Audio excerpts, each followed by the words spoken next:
Bonjour les amis. Bon, vous pardonnerez la médiocre qualité du son. Je vous parle avec de simples écouteurs.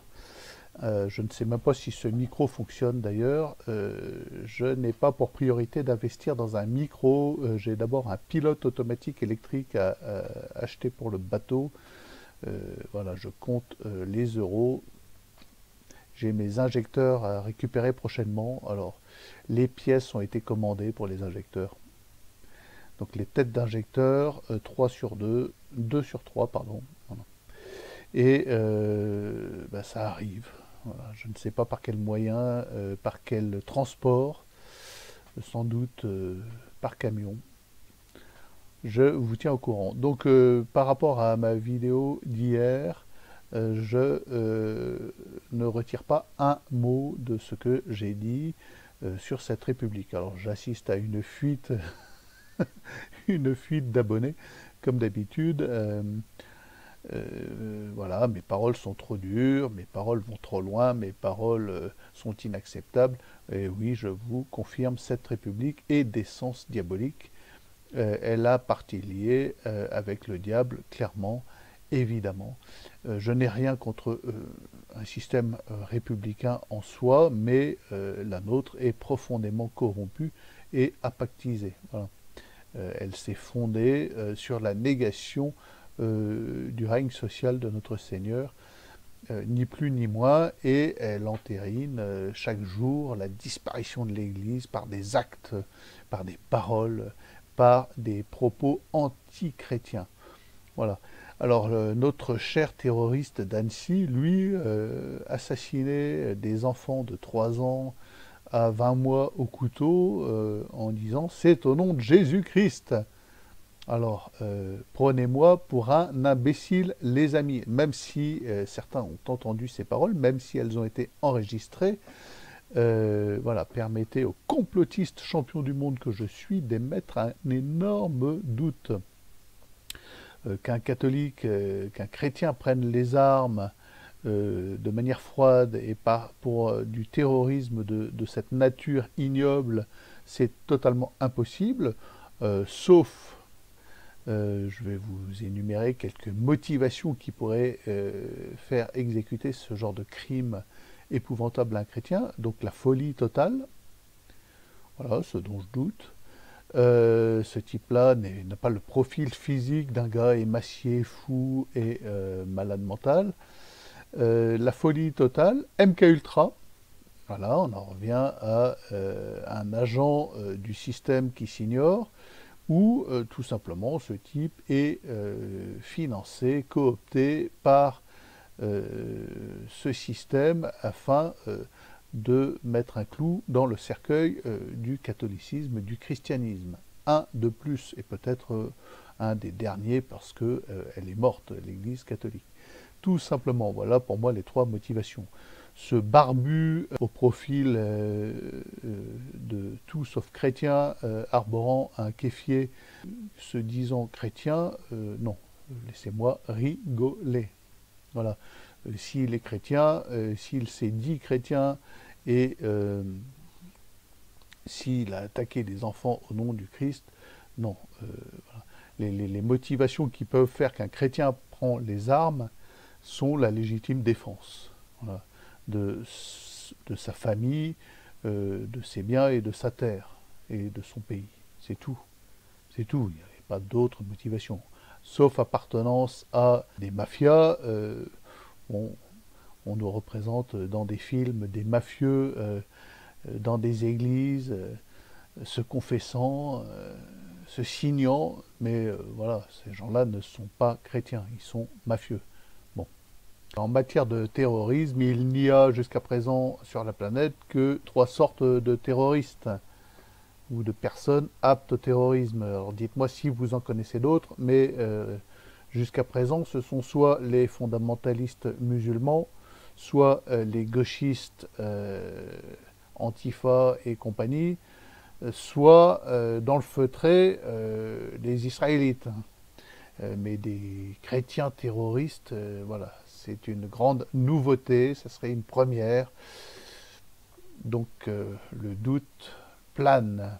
Non, voilà, donc je ne crois pas un mot de ce narratif trouble et confus. Cela va évidemment dans le sens actuel de l'histoire qui s'accélère à l'encontre de l'Église catholique. On nous annonce que nous ne sommes plus vivants, que nos lieux de culte ne servent plus à rien, qu'il faudra d'ailleurs par milliers les détruire et les transformer soit en jardin public où pourront venir les dealers, soit en brico-marché ou brico-schtroumpf ou ce que vous voulez, comme ça a pu être le cas à Karnak. Voilà. Destruction de notre patrimoine, destruction de notre identité, destruction de l'identité chrétienne en particulier. Alors oui, je lis ça aussi, cette histoire de destruction de menhirs à Karnak qui est totalement hallucinante pour un brico-marché. C'est ma terre d'enfance. Hein. Moi, je suis du Finistère, mais j'ai vécu longtemps à Lorient et j'avais de très bons amis sur Karnak et j'y allais régulièrement et nous déambulions en hiver dans ces menhirs chargés d'histoire. Et je suis choqué, profondément atteint dans mon identité par ce qui s'est passé à Karnak. Bon. Donc oui, tout est lié évidemment et cette histoire d'assassin terroriste au nom de Jésus-Christ servira évidemment le narratif destructeur de l'Église catholique avec les cris silencieux d'ailleurs de nos évêques, de nos faux évêques, hein, les Moulin-Beaufort et compagnie, qui sont de plates carpettes, qui ont déjà les leçons là, nous ont déjà sorti le pas d'amalgame 1000, pas d'amalgame 1000, voilà, et eux qui nous font accepter donc par leur comportement, leurs propos, leur pas d'amalgame 1000, le narratif officiel de cette histoire cousue de fil blanc. Voilà. C'est cousu évidemment de fil blanc. Et je le répète, je n'enlève pas un mot de ce que j'ai dit hier, cette histoire est organisée de toutes pièces, voilà, soit par MK Ultra, soit tout simplement par l'appartenance de ce type-là à des réseaux anti-chrétiens français, et Dieu sait s'il y en a. Quand des ministres ridicules nous annoncent qu'ils vont raser en France des milliers d'églises et les transformer en squares, il faut de l'eau à leur moulin. Donc par là même, ils nous annoncent que ces églises ne servent à rien, que notre culte à nous, catholiques, est inutile, qu'il est sans fondement. Voilà le message, en fait, que nous n'avons plus droit de citer en France. Alors ça, on nous a déjà fait le coup, hein, durant la Révolution française. Ensuite, par de nombreuses persécutions physiques. Je vous rappelle l'expulsion des religieux en 1905. Ça n'a pas arrêté. Catholiques, faites attention, faites attention. Bon, et là pour le moment, nos gouvernants sont en train de dresser le peuple au sens bas, le bas instinct, contre vous, contre nous. Sachez, peuple au bas instinct, qu'il y ait encore des catholiques, que cette religion n'est pas une religion de faibles. Sachez que les Vendéens se sont battus pour le Christ, avec le Sacré-Cœur en bannière. Ils n'ont pas remporté la victoire que parce qu'ils ont libéré leurs ennemis, qu'ils avaient fait prisonniers. Ils n'ont pas remporté la victoire que parce qu'ils les ont libérés. Et que ces petits enfoirés sont revenus à la charge le lendemain. Vous vous attaquez à l'âme d'un peuple. Voilà. Ah, tiens, mon téléphone a la fâcheuse habitude depuis quelque temps de s'allumer tout seul et de faire des bruits bizarres. Voilà, je suivrai le conseil de mon ami Aldo et j'enfermerai cette machine dans une boîte métallique pour éviter quelques désagréments. Sachez que nul n'est désormais à l'abri d'être écouté. Alors, si ils se sont autorisés à activer nos micros et caméras, c'est que cela a déjà lieu. Cela entérine juste une pratique. Voilà, la loi suit toujours une pratique. C'est déjà expérimenté. Donc méfiez-vous les amis, méfiez-vous. Bon, suite à ces événements, il est évident que nous pouvons nous poser une question à laquelle il n'y a malheureusement pas de réponse toute faite. Comment avons-nous pu tomber si bas en France? Comment est-ce possible? Voilà. Nous sommes la proie du mensonge absolu de nos gouvernants. Voilà. Si vous êtes capable de me sortir une vérité de Macron, une seule vérité, bien écoutez, écrivez-la moi en commentaire. Voilà. Je pense qu'il serait capable de mentir en disant bonjour ou en donnant sa date de naissance d'ailleurs, ou celle de sa femme d'ailleurs. Bon, sans commentaire. Ce type-là est l'inversion totale de la vérité.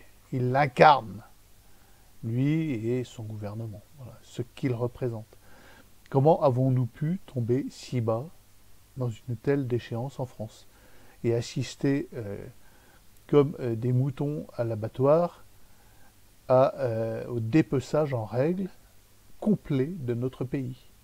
Voilà le petit Sarkozy qui arrive, qui nous dit « Ah, j'ai vendu 5000 tonnes d'or français, enfin j'ai bradé 5000 tonnes d'or français, non, j'ai donné 5000 tonnes d'or français, du bon or français, aux Américains. » Ah oui.